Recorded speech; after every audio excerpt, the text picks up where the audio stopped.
السلام علیکم ناظرین۔ اٹک کا قلعہ دریائے سندھ کے کنارے راولپنڈی سے 58 میل اور پشاور سے 47 میل کے فاصلے پر جرنیلی سڑک پر واقع ہے، جہاں ریل گاڑی سے بھی پہنچا جا سکتا ہے۔ یہ قلعہ سمندر سے بلند ایک خطرناک علاقہ اور دو چٹانوں کملیہ اور جلیلہ کے درمیان واقع ہے۔ ان چٹانوں کا نام کمال الدین اور جلال الدین کے نام پر رکھا گیا ہے، جو روشنیہ فرقہ کے بانی کے دو بیٹے تھے اور جنہیں سزا کے طور پر دریا میں پھینکا گیا کیونکہ وہ اپنے باپ کے نظریات کا پرچار اکبر کے دور میں بھی کرتے تھے۔ اگست 1581 عیسوی میں ایک روز دوپہر مغل شہنشاہ اکبر نے ایک تقریب میں اٹک قلعے کی بنیاد رکھی۔ ہماری آج کی ویڈیو اسی بارے میں ہے، تو چلیے اس بارے میں جانتے ہیں۔ ناظرین، اگر آپ کو ہماری ویڈیوز پسند ہیں تو آپ ہماری حوصلہ افزائی کے لیے ہمارے چینل کو سبسکرائب کریں اور مزید اچھی ویڈیوز کے لیے گھنٹی کے بٹن کو دبائیں۔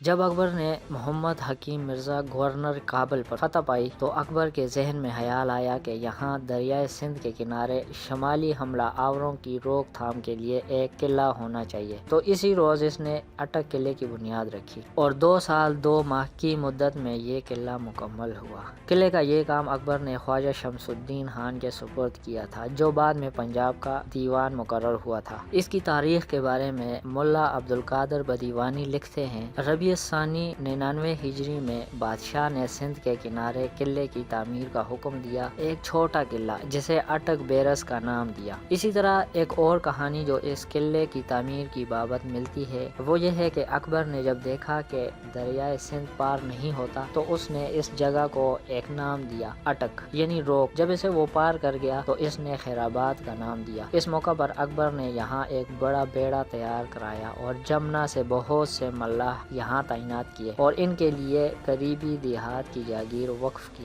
آج بھی ان کے وارثان اسی جگہ سے مالی منفعت اٹھا رہے ہیں، جو دریا کے کنارے رہائش پذیر ہیں۔ اس آبادی کا نام ملاحی ٹولہ ہے۔ قلعے کی تعمیر کے بعد اکبر نے پہلی بار قلعے کو 1585 عیسوی میں دیکھا اور سال کا کچھ حصہ اس جگہ پر گزارا اور وہاں 1588 عیسوی میں دوبارہ گیا اور تانبے کے سکوں کی ٹکسال وہاں قائم کی۔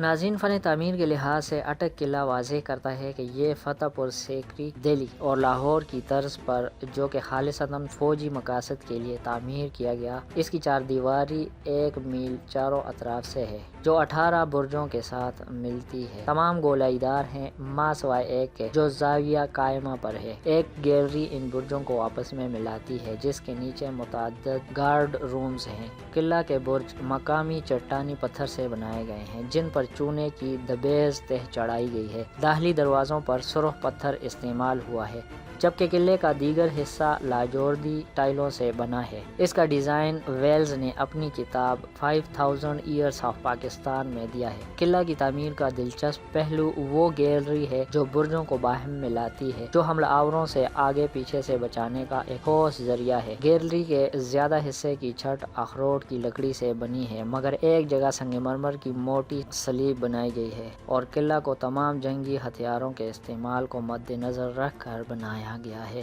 شمالی درمیانی راستے کے مینار کے اوپری دیوار سے دریا کا نظارہ بخوبی ہوتا ہے اور اس درمیانی راستے سے 4 دروازوں والے حصے جو مینار کے سامنے ہیں ایک چھجا آراستہ ہے، اور پورے قلعے میں یہی وہ عمارت ہے جو محض رہائش کے لیے بنائی گئی ہے، جو آج تک اسی مقصد کے لیے استعمال ہو رہی ہے۔ قلعہ کے اندر داخلہ موری گیٹ کے راستے سے ہے، جو پرانی جی ٹی روڈ کے عین سامنے واقع ہے اور جس کی تاریخ سکھ دور سے متعلقہ ہے، جو 1830 عیسوی ہے۔ اس کے علاوہ 4 اور داخلی دروازے ہیں، جنہیں لاہوری گیٹ، دہلی گیٹ اور واٹر گیٹ کے نام دیے گئے ہیں۔ لاہوری گیٹ پرانا دروازہ ہے، زیادہ تر سپاہی یہی دروازہ استعمال کرتے، جو جو بازار کو جاتا، جبکہ پرانی جی ٹی روڈ لاہوری گیٹ کے اندر سے گزر کر شہر کے بازار سے گزرتی ہوئی کابلی گیٹ سے ملاحی ٹولہ گیٹ کی طرف دریا کے کنارے نکل جاتی۔ قلعہ کے اوپر اور نیچے کی جانب راستہ دہلی گیٹ سے جاتا ہے۔ اس طرف ایک بہت بڑا سامعین کا حال ہے۔ قلعہ کے اوپر حصے میں بیگم حمام یا عورتوں کے لیے ترکی طرز کا حمام دلچسپی کی چیز ہے۔ حمام کی تعمیر منفرد لحاظ سے خاص طور پر ترکی سٹائل میں مغلوں کا ایک حصہ ہے۔ اس حمام سے پہلے ایک داخلی ہال ہے اور چھوٹے چھوٹے کمرے ہیں اور خوبصورت مزین ستون دعوت نظارہ دیتے ہیں۔ داخلی ہال میں عورتوں کے لیے سردی اور گرمی کے لیے مخصوص کمرے ہیں، جہاں نہانے والے اپنی مرضی کے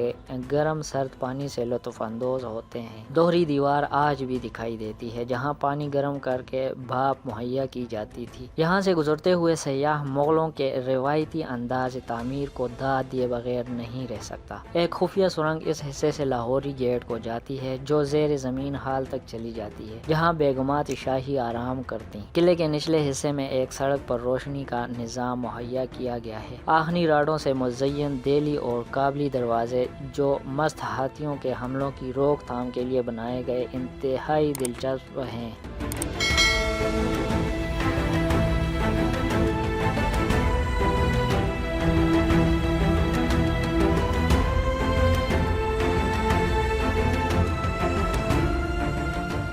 اس قلعہ کے متعلق بہت سی کہانیاں مشہور ہیں۔ پہلی 3 صدیوں تک یہ شمالی ہمراہ آوروں کے راستے کی رکاوٹ رہا۔ 1848 عیسوی میں سکھوں سے قلعہ جان نکلسن نے حاصل کیا اور لیفٹیننٹ ہربرٹ نے مسلم افواج کے ذریعے اس پر قبضہ کیا۔ قلعے کی شمالی طرف اور دریا کے بائیں کنارے بیگم کی سرائے عمارت موجود ہے۔ یہ جگہ جب قلعہ تعمیر ہو رہا تھا تو مٹیریل رکھنے کے لیے عارضی جگہ تھا، جسے جہانگیر نے 17ویں صدی میں نورجہاں کی خواہش پر اسے بہتر صورت دی۔ بیگم کی سرائے کا صحن 331 مربع فٹ اور 3 محرابوں والی چھوٹے گنبدوں سے آراستہ مسجد سے متصل ہے۔ صحن کے اطراف میں رہائشی کمرے بنے ہیں اور اس کے چاروں کونوں میں پتھر کے مینار ایستادہ ہیں۔ یہ صحن مغلوں کے لیے راستے میں سستانے کی جگہ تھا۔ جب وہ واہ باغ کی طرف سے سفر کرتی تو یہاں منزل کرتی۔ سرائے کے مغربی حصے میں کنواں ہے، جہاں سے خفیہ سرنگ دریا تک جاتی ہے، جہاں 2 اور سرنگیں نکلتی ہیں۔ یہ راستہ اعلیٰ انجینئرنگ کی مثال ہے۔ 1883 عیسوی تک یہاں کشتیوں کا پل تھا۔ 1880 عیسوی میں شروع ہونے والا پل 1883 عیسوی میں مکمل ہوا، جو آج صوبہ خیبر پختونخوا کو پنجاب سے ملاتا ہے۔ ناظرین، اگر آپ کو ہماری ویڈیوز پسند ہیں تو آپ ہماری حوصلہ افزائی کے لیے ہمارے چینل کو سبسکرائب کریں اور مزید اچھی ویڈیوز کے لیے گھنٹی کے بٹن کو دبائیں۔